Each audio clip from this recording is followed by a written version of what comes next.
Hello, welcome pen friends. My name is Chris and I'm back with another video. Today's subject is pen pal. I want to just do a little conversation about a solution I found to a little pen pal dilemma, or it wasn't really a problem even, it was just something I wanted a creative solution. So I thought maybe you might enjoy seeing what I came up with.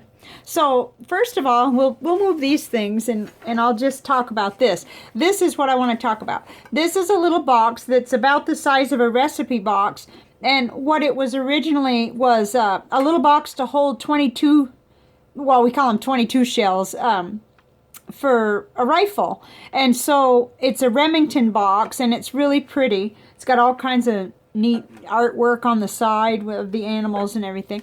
So it's empty, of course. And what I decided was that my system, and I'll show you what my system used to be. This is my traveler's notebook for my pen pals, but everything's been removed. Everything out of here and everything out of here, so that I wouldn't risk showing anybody's address. So don't fear. So what I used to do was I'd have an index card for each person, and I had them in here. And that worked, you know, at first, but now I write to so many people, you know, family, friends, and pen pals from, you know, all over, especially, you know, in conjunction with my channel, with my YouTube channel.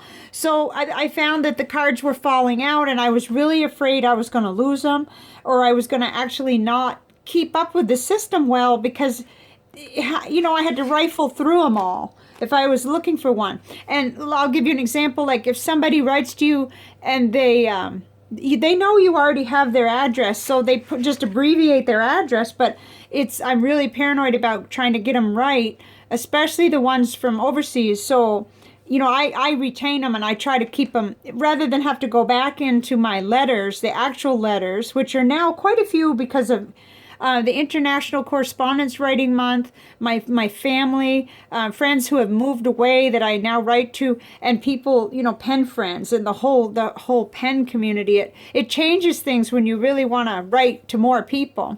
So anyway, I used to do that, and now I just, you know, to demonstrate that, I just put blank index cards, you know.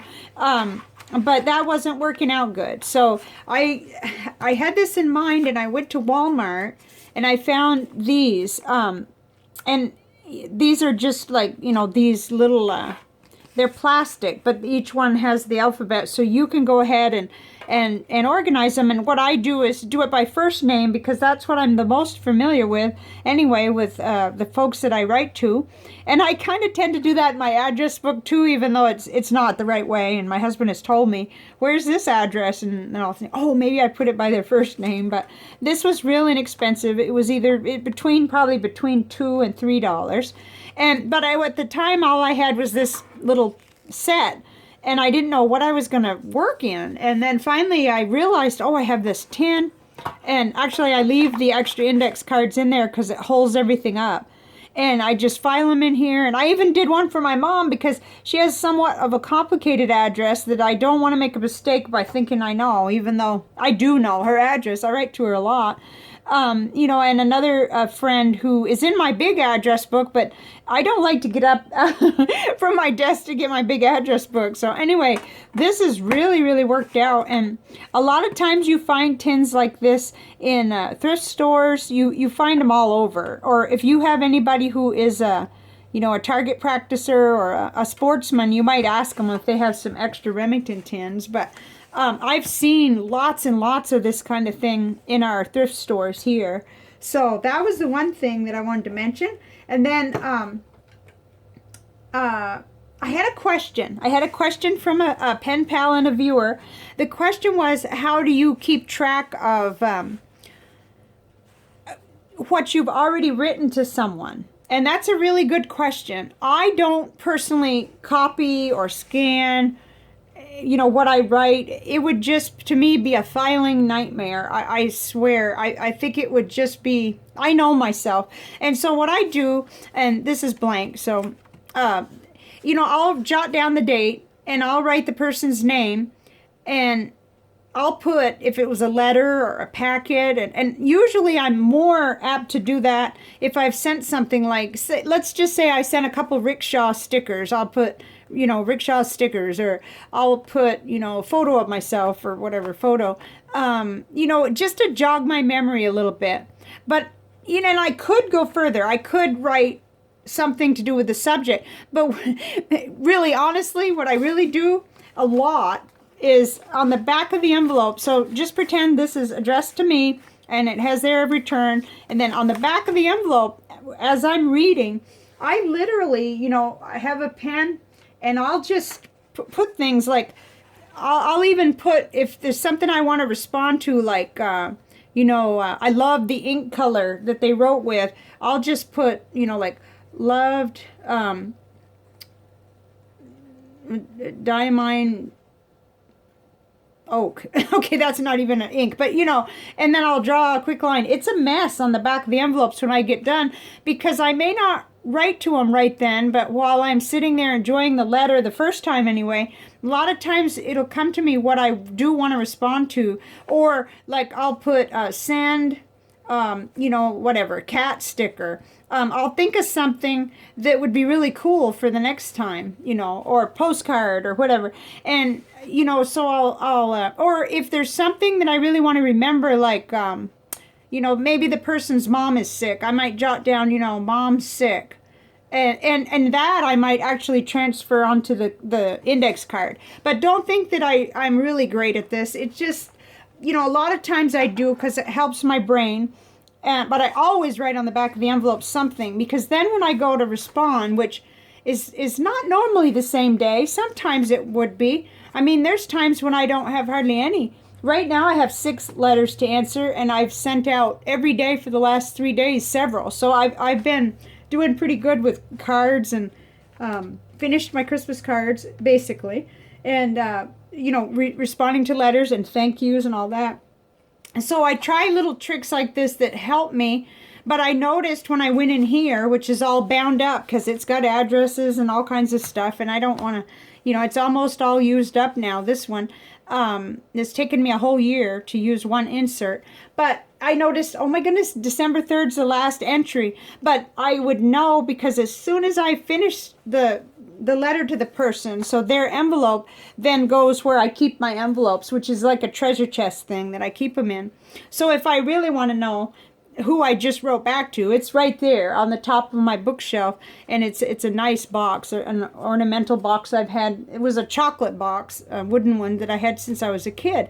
So, but normally I like to write down every single time I write a letter, I like to jot it down, you know, the date and when it's going out.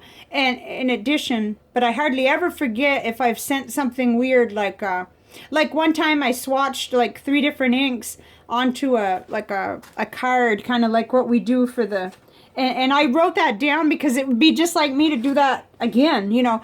Or like if I have happened to send somebody something I made, because I've done that with family, I've given them, the same person, a keychain again. Well, it's not that they didn't like it, but you know, I get carried away because I really like these things, but I make them over and over. So anyway, it's just little things like that to make notes. So I don't really remember what I've already written.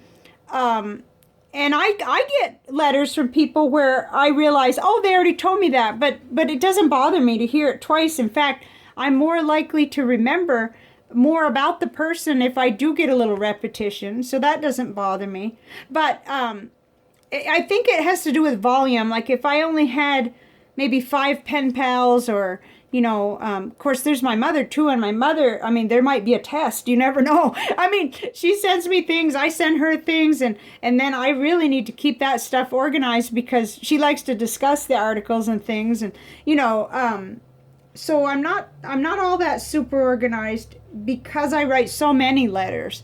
In fact, I'm here lately, I've been really worried that I might make a mistake or something, because my birthday week leading up to it and Christmas has increased the volume of writing and everything, which I love. I just love to write letters. So I think that's pretty much it, other than this. Let's see,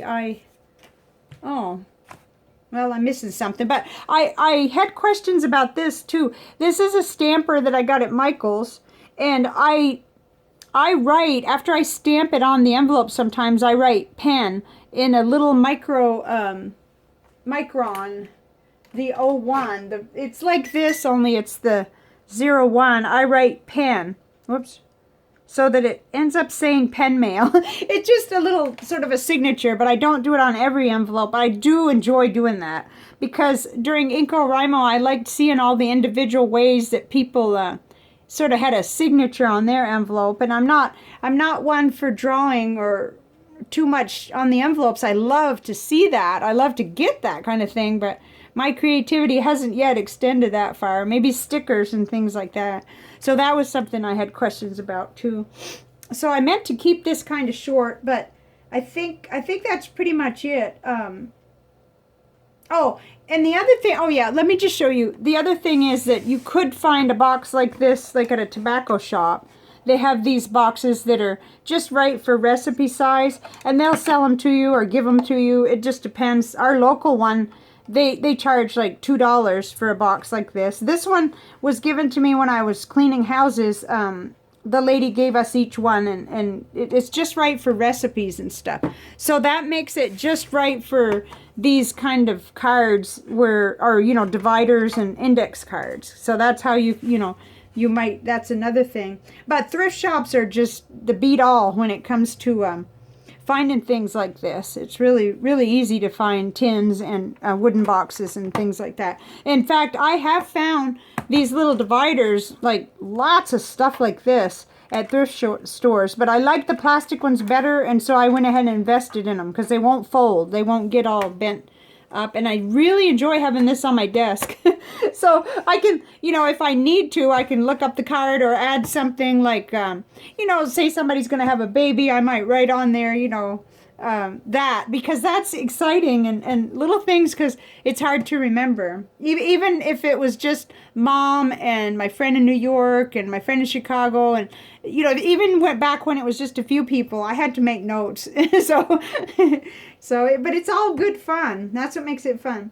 So I hope this helps you a little bit or gives you a little bit of an idea of some of the ways you can creatively do this. It's too bad I can't show you the inside of this, because it really is, I've got things stapled in and taped in where, sometimes I'll keep a little list of what someone sent me too. I'm not terribly good about that. That's why I try to move quickly on thank yous so that it's not scattered all throughout my pen stuff, and then I could actually forget who sent what. And that's a shame because I can't even imagine how people like Brian Goulet and Cara Benz and actual famous people who really have big channels. I can't imagine how they could even send a thank you card for everything that they get. They probably would have such a volume, but this isn't the case here. This is a small channel, and I love having lots of pen pals, so I try really hard not to let things slip through the cracks, and these are some of the ways that I kind of keep track of it. So I'll see you on the next video, which will be Sugar Plum, which I'm really looking forward to. It'll be an ink profile, and that's going to be fun. That's purple. So I'll see you then, and you take care now. Bye.